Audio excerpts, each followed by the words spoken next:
Hey guys, welcome to the studio. Today I'm going to share some of my favorite products with you. So I have some stuff laid out on the tables, and the first thing I'm going to share is the kind of paint that I currently use. The brand is Liquitex, and this is the heavy body acrylic. They also make a soft body acrylic. The difference is this paint is much thicker. You can use a palette knife to paint with it and add a lot of texture to your paintings without having to use a medium. But you can also thin it with water. That is the main reason that I paint with acrylics and not oils, is because I don't like having to deal with the turpentine. I am about to try and switch for a while to the soft body acrylics, and those are similar like in the color and opaqueness, but they're a much creamier texture. They kind of help you, I think, to loosen up in your painting if you're wanting to maybe be more abstract or paint quicker. And that's what I'm trying to accomplish within my own work. And so I'm going to be switching to those, and maybe after I've used them for a while, I'll update this review and tell you how I like those. But I've been very happy with the heavy body acrylics. They're a good quality paint, and they're available in a lot of places. Hobby Lobby stores carry them. You can get them at dickblick.com, Jerry's Artorama, all those places. So they're one that's easy to come by, and it's not just limited to one company carrying it. Another thing I've discovered over the last couple of years is these great brushes. I found I liked like gold tack-on brushes, but then I discovered, and these are also a Liquitex products. They're the Basics series of brushes. They have silver handles. These are the long-handled ones. You can also get them in the short handles, but they're a very economic choice. They're cheap. But they're good brushes. They're just a white nylon, but they're smooth and they apply the paint nicely, and they come in a variety of sizes. I don't like to spend a lot on my brushes because I'm not the best at taking care of them and washing them out, but these hold up when I leave them in the water container overnight or a couple nights before I clean them out, and they just do a really good job. And then if I do ruin one, I haven't spent a ton of money on a brush. So these are a great option to try if you're not sure where to begin with brushes. These are the Liquitex Basics brushes. Drawing wise, a couple things that I wanted to share, and most of these I've discovered from teaching and using in my classroom. One thing I really like are the Crayola Twistable Colored Pencils. They also have the crayons, which are really nice because it's a longer, sturdier handle than just coloring with a crayon. But the colored pencils are especially nice. You can be very precise. If you like the adult coloring books and you like to color those in, these are perfect for that. You can blend colors and be, like I said, just very precise and very neat with them. And they come in a wide variety of colors, and you don't ever have to sharpen, which I love, because that was something I hated about colored pencils, is always having to sharpen it to a tip. These stay nice and sharp. So these are a great product. They don't hold up that well in the classroom. I did buy them for my K-5 students this year, and they run out rather quickly in the classroom, or they get broken and then don't twist anymore. So that would be my only complaint on these, but as for personal use at home, these are fabulous. Another thing I use in my classroom that is great and that holds up well are the Crayola Oil Pastels. And these just came out a few years ago. Before then, I'd tried Crayola and a few other brands, but I really like the Crayola brand. They blend well, they have a wide selection of colors, they're also easy to find, but I like the consistency when you color with them. They're maybe not quite as oily, but they really have good coverage and they blend well. And so these are a great oil pastel if you're interested in trying oil pastels and don't know which brand to try. This is a good one.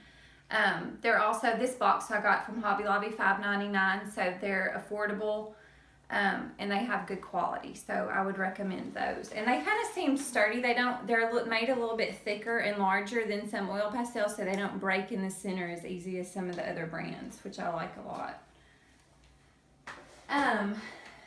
For drawing pencils, I guess I really have a thing about not liking to sharpen things, but I discovered when my daughter was in kindergarten, her teacher requested these Paper Mate mechanical pencils. They kind of have a triangular shape to the handle, and they're a 1.3 millimeter lead, and it's a number 2 pencil. But they draw excellent. If you're into doing pencil drawings, cross-hatching, stippling, blending, they're great for that because the lead is soft and it shows up nicely. And like some mechanical pencils, the tip is so fine your drawing hardly shows up, and that's not the case with this pencil. So I think these are great for drawing, and they just feel good to hold, and the erasers are also very effective and erase cleanly. So that's definitely a favorite product of mine. And I don't know the exact name, I can just tell you that they're Paper Mate, and it's the 1.3 millimeter lead, and it has a triangular shape to the handle. Canvas wise, these have been my favorite canvases that I've ordered. It's the Fredrix Gallery Wrap canvas. They have the deeper profile on the side. I don't know if it doesn't tell us exactly, but it's about an inch. Oh, here it is. It's 1.5 inches deep on the sides. I like to have canvases that are a little bit deeper. I just think it adds a nicer feel to your painting, and then you don't force the person who's buying your painting, or if you're painting for yourself, you don't have to worry about a frame. You can just paint it a solid color and it looks nice, or you can even continue your painting onto the sides, which is a cool effect. But the quality of this brand, it's nice, heavy, sturdy. The canvas is nice and thick. It says that it's a medium texture cotton duck. It feels kind of heavy to me. It seems like really good quality. I know I've bought a canvas at Walmart before and very easily punctured a hole through the center without meaning to, and so I know that their canvases do not tend to be this high quality. So if you're planning on painting something that you want to sell or you want to hold up, this is a great one to invest in, the Fredrix Gallery Wrap. And they're available online, like at Dick Blick, Jerry's Artorama, and sites like that. The next thing I'll talk to you about is my label maker, which is awesome and really helped me organize my studio. And I'll have a video on studio organization coming soon, and you can see how I went about setting mine up, and it might help you with yours.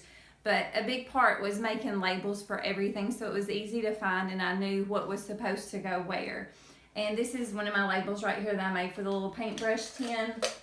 And this is the label maker, and it is a Brother P-Touch label maker. My model is the D400, and I know there's all different models that they have. I chose this one because you can choose like the wider tape to print on, or you can also choose smaller ones. You can change the font, the size of the font.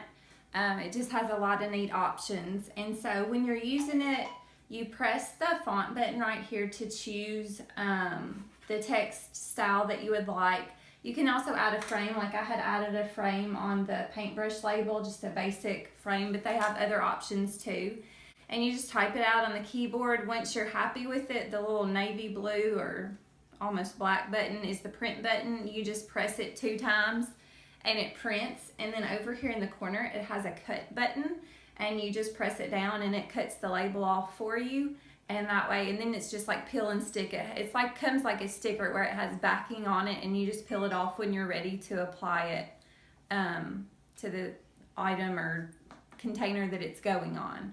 And so this has been great and has really made this area in my art studio feel like a place that I know where everything is. I remember what's supposed to go in each container. And you can use it for everything. If you teach, you can use it in your classroom, you can use it in a garage, kitchen cabinets. It just is a great tool to have on hand. So anyways, I think that wraps up. Those are some of my favorite products. I hope that helps you if you're trying to make choices about anything that you would like to try or use, or if you're just interested in learning about the different things that are available. But those are some of my favorites, and as I discover more things, I'll share those with you too. So thanks for listening.